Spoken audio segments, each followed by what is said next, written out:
રામ બી ઘણા થઈ ગયા હોય, પહેલા રામ ને બીજા રામ ને ત્રીજા રામ ને પરશુરામ, બલરામ, દાશરથી રામ.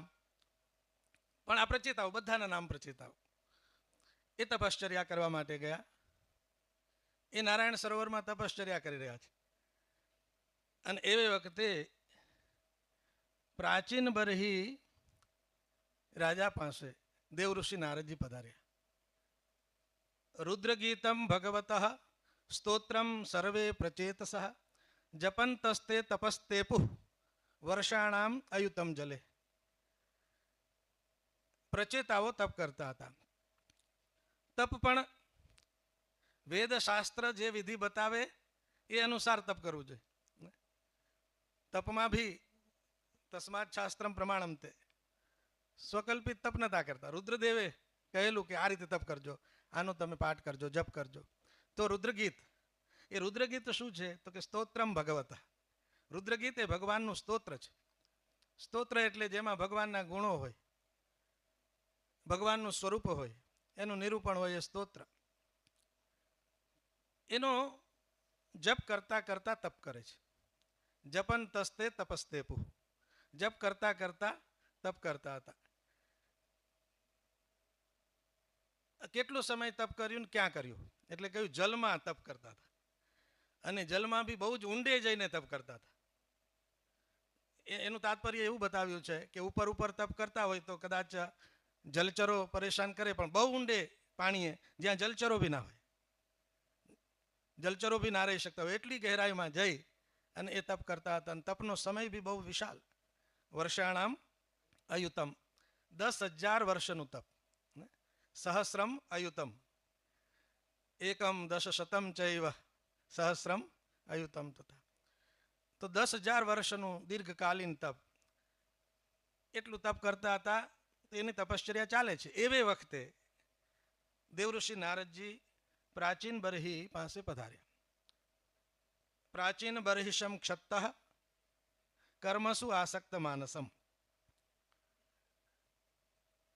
ક્ષત્ત મૈત્રેય મુનિ વિદુરજીને કહે છે, વક્તા કથા કહેતા કહેતા જે શ્લોકમાં શ્રોતાનું સંબોધન કરે ત્યારે એને વધારે ધ્યાન આપવાનું કહેતા હોય છે. અહીંથી બી વ્યાસપીઠ ઉપરથી કોઈ વક્તા કોઈ શ્રોતામાં સભામાંથી કોઈ શ્રોતાનું નામ બોલે તો એ સાવધાન થઈ જાય કે મારું કંઈક આવ્યું. ક્ષત્ત વિદુરજી. નારદજી આવ્યા, પણ નારદજી કેવા છે એના માટેની બે વિશેષણ શબ્દ વાપર્યા. નારદો ધ્યાત્મ તત્વજ્ઞ કૃપાલુ પ્રત્યબોધયત. નારદજીને માટે ઘણા બધા વિશેષણ, નારદજીની વિશેષતાઓ, જ્યાં જ્યાં વિશેષણો હોય ત્યાં ત્યાં વિશેષતાનું દર્શન થાય. એટલે અહીં બે વિશેષતા. એક તો એ અધ્યાત્મ તત્વજ્ઞાની છે, અધ્યાત્મ તત્વના જાણકાર. અધ્યાત્મ તત્વના જાણકાર હોય એટલે પ્રાચીન બરહી પાસે આવે એવું નહીં, પણ કૃપાલુ હતા એટલે આવ્યા ને. કૃપાલુ, માત્ર કૃપાલુ હોય ને જ્ઞાની ના હોય, કૃપા કરવી છે પણ જ્ઞાન નથી, અધ્યાત્મ તત્વનું જ્ઞાન આપી શકવાનું સામર્થ્ય નથી. અહીં સામર્થ્ય પણ છે અને કરુણા પણ છે. એ આવ્યા અને એને પ્રત્યબોધયત, પ્રતિબોધન કર્યું, એને સમજાવ્યું. શું સમજાવ્યું? એક પ્રશ્ન પૂછ્યો, રાજન પ્રાચીન બરહી, તમે તો યજ્ઞ કરતા કરતા વૃદ્ધ થઈ ગયા છો. નારદજીના ઘણા બધા શિષ્યો છે, એમાં કેટલાક બાળકો પણ છે, કેટલાક તરુણો પણ છે અને કેટલાક વૃદ્ધો પણ છે. બાળક બી છે, ધ્રુવ પ્રહલાદ જેવા બાળકો બી છે.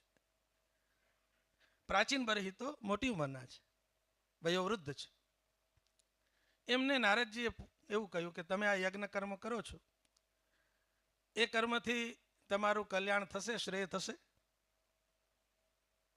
કયું શ્રેય કરવું છે? તમે કદાચ એમ માનતા હો કે દુઃખ હાનિ સુખાવાપ્તિ, દુઃખને દૂર રાખીએ અને સુખને મેળવીએ એટલું જ શ્રેય હોય તો એ શ્રેય નથી. જગતના જેટલા ભી સુખ છે એ બધાય દુઃખ છે. માથા ઉપર કોઈ વજન ભાર લઈને જતા હોઈએ, રસ્તે ચાલતા જતા હોઈએ, થાકી જઈએ તો એ માથા ઉપર રાખેલું વજન છે એ જમણા ખંભે લઈએ એટલે થોડીક વાર રાહત થાય.